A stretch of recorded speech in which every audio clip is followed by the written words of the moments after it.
कांग्रेस के वरिष्ठ नेता कमलनाथ के बीजेपी में शामिल होने की अटकलें काफी होल्ले के बाद 3 दिन में भले ही शांत पड़ गई हों, लेकिन बीजेपी उनको घेरने का कोई मौका नहीं छोड़ रही। बीजेपी अब कमलनाथ के गढ़ छिंदवाड़ा की घेराबंदी करने में जुट गई है और आने वाले लोकसभा चुनाव में मध्य प्रदेश की सभी 29 सीटों को जीतने का लक्ष्य लेकर मुख्यमंत्री मोहन यादव ने पहली बार छिंदवाड़ा का दौरा किया और वहां पर दमदार रोड शो भी कर डाला।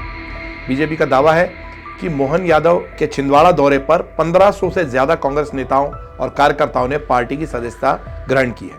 तो नमस्कार, मैं हूं राजेंद्र शर्मा और आज हम बात कर रहे हैं मुख्यमंत्री के रोड शो की। रोड शो के प्रभाव को लेकर अगर हम देखें तो छिंदवाड़ा जैसे कांग्रेस के गढ़ में बीजेपी का बढ़ता प्रभाव कमलनाथ के लिए खतरे की घंटी साबित हो सकता है। यादव ने छिंदवाड़ा के साथ बालाघाट का भी दौरा किया और जन आभार यात्रा निकाली। यादव न सिर्फ जनता से रूबरू हो रहे हैं बल्कि बालाघाट और छिंदवाड़ा जैसे आदिवासी इलाकों में बीजेपी की पैठ कैसे बैठाई जाए इसका आकलन भी कर रहे हैं। तो ये सब कवायद के चलते मुख्यमंत्री ने बालाघाट में 760 करोड़ रुपए और छिंदवाड़ा में करीब 178 करोड़ रुपए की विकास कार्यों की नींव भी रख दी और ये दावा किया। कांग्रेस के नेताओं और कार्यकर्ताओं को बीजेपी की सदस्यता दिलवाते हुए यादव ने एक खास तंज कसा कि कुछ लोग भाजपा परिवार से जुड़ना चाह रहे हैं लेकिन अभी तक जुड़े नहीं हैं। कारण जो भी हो, लेकिन बदलती हवा में आगे चलकर वे बीजेपी से जरूर जुड़ेंगे, ऐसा विश्वास है। और तमाम कयासों को दरकिनार करते हुए यादव ने यह भी साफ किया कि मध्य प्रदेश की कोई भी योजना बंद नहीं होगी, चाहे वो लाडली लक्ष्मी हो या कोई और हो। उन्होंने यह भी घोषणा करी कि 10 तारीख को जो मिलता है पैसा लाडली बहना योजना का, वो अब 1 तारीख को खातों में पहुंच जाएगा, मतलब 1 मार्च को इस बार खातों में पहुंच जाएगा। बीजेपी अपनी चुनावी संकल्प पत्र की हर घोषणा को अक्षरशः पूरा भी करेगी। खैर, यह दावा तो सभी दल करते हैं। फिलहाल यादव ने घोषणा की कि कांग्रेस के इस दावे की हवा निकल गई है कि लाडली लक्ष्मी योजना बंद हो जाएगी, ऐसा कांग्रेस ने दावा किया था। एक बार मुख्यमंत्री जी को सुन लेते हैं कि वो क्या कह रहे हैं। और बदलते समय में हम और आप सब मिलेंगे लगातार। और एक बात सुन लेना, कोई योजना बंद नहीं होगी। ये बहनें भी सुन ले, लाडली लक्ष्मी से लगा करके सारी योजनाएं जो चालू है वो सारी की सारी योजना जारी रहेगी। पिछले दिनों जब कांग्रेस के वरिष्ठ नेता कमलनाथ के बीजेपी में शामिल होने की अटकलें चली थी तो यह बात भी निकली थी कि 2019 में कांग्रेस के उम्मीदवार के रूप में कमलनाथ के चिरंजीवी नकुलनाथ छिंदवाड़ा लोकसभा सीट सिर्फ 35,000 वोटों से ही जीत पाए थे। राजनीतिक पंडित कहते हैं कि उस चुनाव में प्रधानमंत्री नरेंद्र मोदी छिंदवाड़ा में आम सभा करने वाले थे, लेकिन उनका दौरा किन्हीं कारणों से टल गया। इसका सीधा लाभ कांग्रेस को मिला और पार्टी जीत गई। अगर कमलनाथ और उनके पुत्र बीजेपी में शामिल हो जाते तो यह सीट दोनों के पास रहती, मतलब बीजेपी के पास भी और नकुलनाथ के पास भी। लेकिन अब हालात बदलते से लग रहे हैं।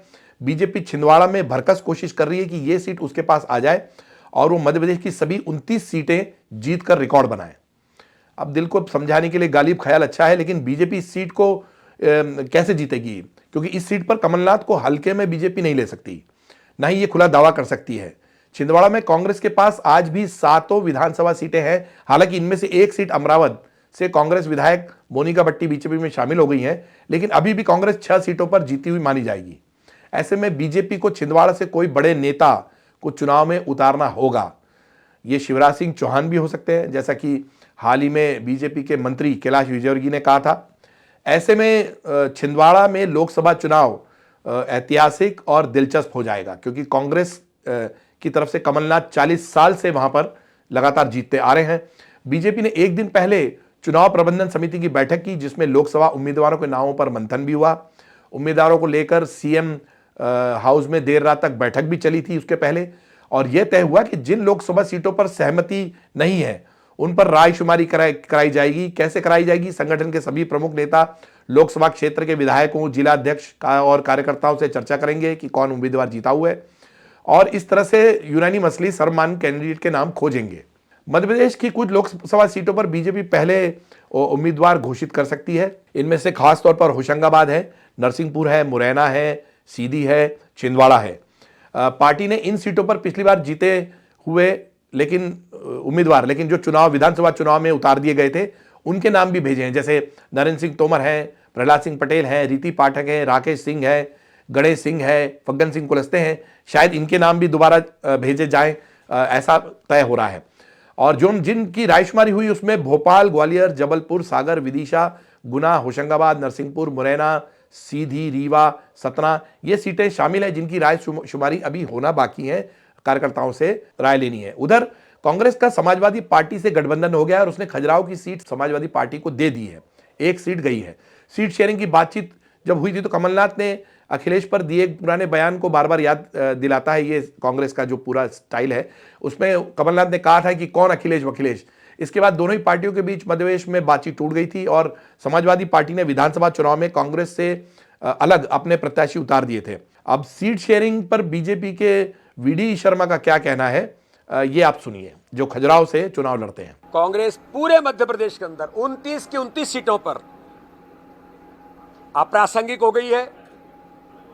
उनके नेता अस्तित्व खो चुके हैं। इनमें गर्व है कि भारतीय जनता पार्टी के कार्यकर्ता अपनी अथक मेहनत परिश्रम से और प्रत्येक बूथ पर चुनाव जीतने के संकल्प से 370 वोट हर बूथ पर बढ़ाने के संकल्प के साथ खजुराहो में इस बार भारतीय जनता पार्टी के कार्यकर्ता आम जनता के आशीर्वाद से हम इस बार रिकॉर्ड बना करके इतिहास खजुराहो में बनाएंगे और पूरे मध्य प्रदेश की 29 की 29 सीटें जीत करके कमल के फूल मोदी जी के झोली में डालेंगे। अब लोकसभा चुनाव के दौरान जीतू पटवारी कांग्रेस के अध्यक्ष हैं और समाजवादी पार्टी के साथ सीट शेयरिंग पर भी बात बिना किसी विवाद के बन गई है। तो ऐसी चर्चा है कि जीतू पटवारी कमलनाथ पर भारी पड़ रहे हैं। कांग्रेस ने भोपाल में जो वॉर रूम बनाया है उसमें लोकसभा चुनाव को लेकर काफी गहमा गहमी है। पार्टी ने हाल ही की बैठकों में 6 सीटों पर सिंगल नाम का पैनल तैयार किया है। जैसे छिंदवाड़ा में सिर्फ नकुलनाथ का नाम भेजा गया है, बैतूल से रामू टेकाम, धार से सुरेंद्र सिंह बघेल, रीवा से अजय मिश्रा बाबा, सीधी से कमलेश्वर पटेल और शहडोल से फुंदेनाल मार्को, इनके नाम हैं। अब जब सभी दल टिकट जल्दी घोषित करने में जुड़ गए हैं तो ऐसा लगता है कि चुनावी संघर्ष बहुत तेज आगे आने वाला है। इस मुद्दे पर आपकी क्या राय है, हमें जरूर लिख भेजिए। साथ ही चैनल को सब्सक्राइब और लाइक करना ना भूलिए। धन्यवाद।